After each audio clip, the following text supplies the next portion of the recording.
Students, ये सवाल हमारा 2012 रेगुलर का है। क्वेश्चन नंबर 3 है अलमास ब्रदर्स। यहाँ हमने जर्नल लिखा, date, particular, post reference, debit और क्रेडिट हमने लिखा है। तो चलें हम इसकी एंट्रीज जो हैं वो स्टार्ट करते हैं। यहाँ पर आप अप्रैल लिख लीजिए।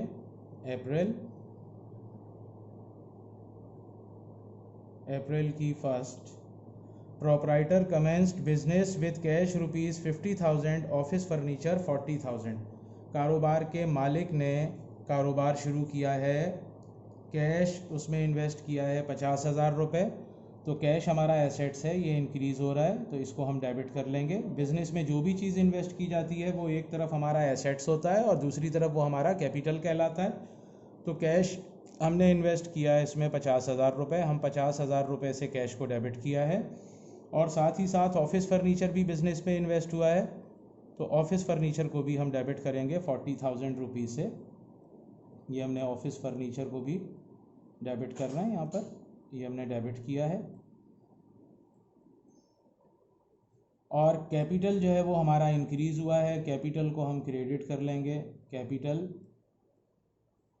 और ब्रैकेट में यहाँ पर अलमास लिख लें।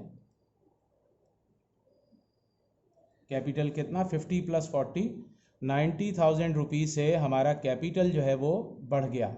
कैपिटल इंक्रीज़ होता है, क्रेडिट में रिकॉर्ड होता है। एसेट्स इंक्रीज़ होते हैं तो डेबिट में उन्हें रिकॉर्ड किया जाता है। हमने rules of debit and credit को फॉलो करते हुए ये जर्नल एंट्री पास की है। इसके बाद नेक्स्ट एंट्री है हमारे पास अप्रैल की 3 तारीख की, डिपॉजिटेड कैश इनटू बैंक ₹30,000।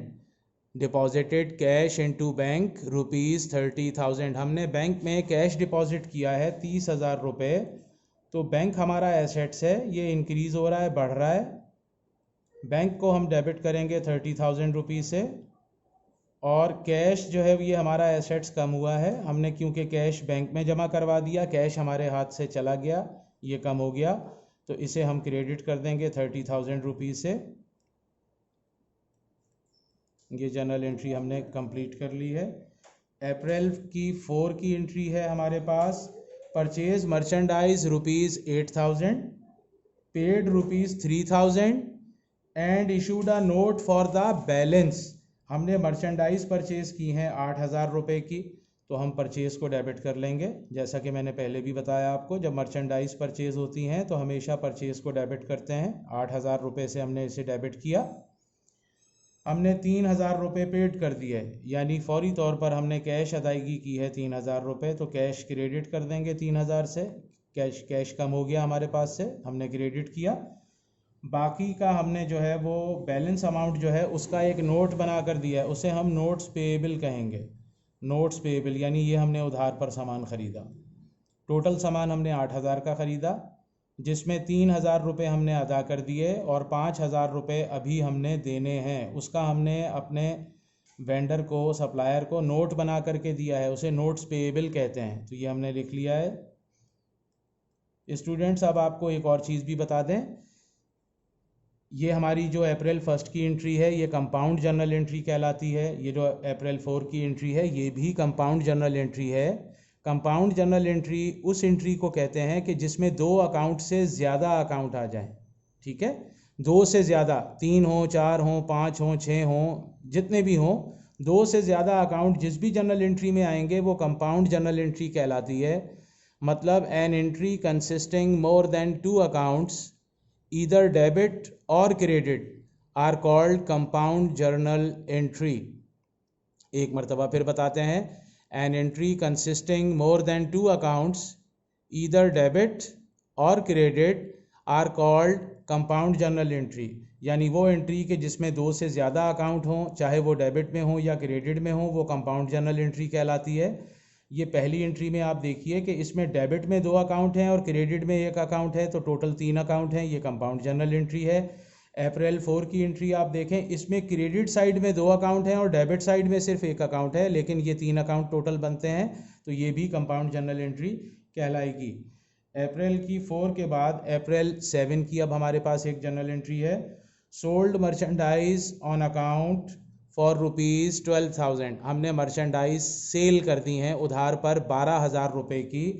तो जब हम सामान क्रेडिट पर सेल आउट करते हैं तो पैसे हम कस्टमर से मांग रहे होते हैं, उसे अकाउंटिंग लैंग्वेज में अकाउंट्स रिसीवेबल कहते हैं। अकाउंट रिसीवेबल जो हमारा इंक्रीज़ हो रहा है, तो अकाउंट्स रिसीवेबल को हम यहाँ डेबिट कर लेंगे। अकाउंट्स रिसीवेबल हमारे पास डेबिट हो जाएगा 12,000 रुपये से, और सेल्स जो है ये हमारी क्रेडिट हो जाएगी 12,000 से। जब मर्चेंडाइज बेचते हैं तो ये बाय नेचर हमारी रेवेन्यूज़ कहलाती हैं, तो सेल्स हमारी रेवेन्यू है, ये इंक्रीज़ हो रही है, इसे हम क्रेडिट साइड में रिकॉर्ड कर देंगे। ये हमने एक जनरल एंट्री पास कर ली इसकी। 7 तारीख के बाद हमारे पास एंट्री है 16 अप्रैल की। Proprietor withdrew cash 8,000 and merchandise worth ₹2,000। कारोबार के मालिक ने कैश जो है बिजनेस से विथड्रू किया 8,000 रुपये और मर्चेंडाइज विथड्रू की हैं 2,000 रुपये की। तो ये पर्सनल यूज़ कहलाती हैं, ठीक है। तो इसमें कैश 8,000 और मर्चेंडाइज 2,000, टोटल अमाउंट बन गई 10,000 रुपये। तो ड्राइंग लिखा जाएगा। ड्राइंग हमेशा डेबिट होती है, ये कॉन्ट्रा कैपिटल अकाउंट है और ये हमेशा डेबिट साइड में रिकॉर्ड किया जाता है। इसको आप डेबिट कर लें 10,000 रुपये से। हमने कैश विथड्रू किया ओनर ने इसमें 8,000 रुपये, तो कैश को 8,000 रुपये से क्रेडिट किया जाएगा, और मर्चेंडाइज जो हैं वो 2,000 रुपये से क्रेडिट की जाएंगी इसमें। तो देखें मर्चेंडाइज को हमने क्रेडिट किया है, क्योंकि इसमें हमने कैश बिजनेस से निकाला है, कैश कम हो गया, क्रेडिट कर दिया। मर्चेंडाइज भी बिजनेस से निकालनी, तो 2,000 रुपये से उसे भी हमने क्रेडिट साइड में रिकॉर्ड किया है। 16 तारीख के बाद हमारे पास 18 अप्रैल की एक जनरल एंट्री है। Paid advertising expenses by cheque ₹4,500। हमने एडवर्टाइजिंग एक्सपेंस जो हैं वो चेक के थ्रू पेड किए हैं 4,500 रुपये। तो बिज़नेस में एडवर्टाइजिंग एक्सपेंस जो है ये भी एक बिज़नेस का एक्सपेंस है। यहाँ पर एक्सपेंस इंक्रीज़ हो रहा है तो उसे डेबिट कर लें। Advertising expense debit. और स्टूडेंट्स यहाँ पर कैश क्रेडिट नहीं होगा, चूँकि यहाँ पर पेमेंट जो है वो चेक के थ्रू की गई है। चेक हमेशा कहाँ से पास होगा? बैंक से। तो यहाँ हम बैंक को क्रेडिट करेंगे। बैंक हमारा एसेट्स है, इसमें कमी वाक़ई हो रही है, तो बैंक को हमने क्रेडिट कर दिया यहाँ पर 4,500 रुपये से। ये हमारे पास एक जनरल एंट्री इसकी कंप्लीट हो गई। तो स्टूडेंट्स ये सवाल हमारा जो है कंप्लीट हो गया है। इंशाल्लाह ताला नेक्स्ट लेक्चर के साथ फिर आपकी खिदमत में हाजिर होंगे।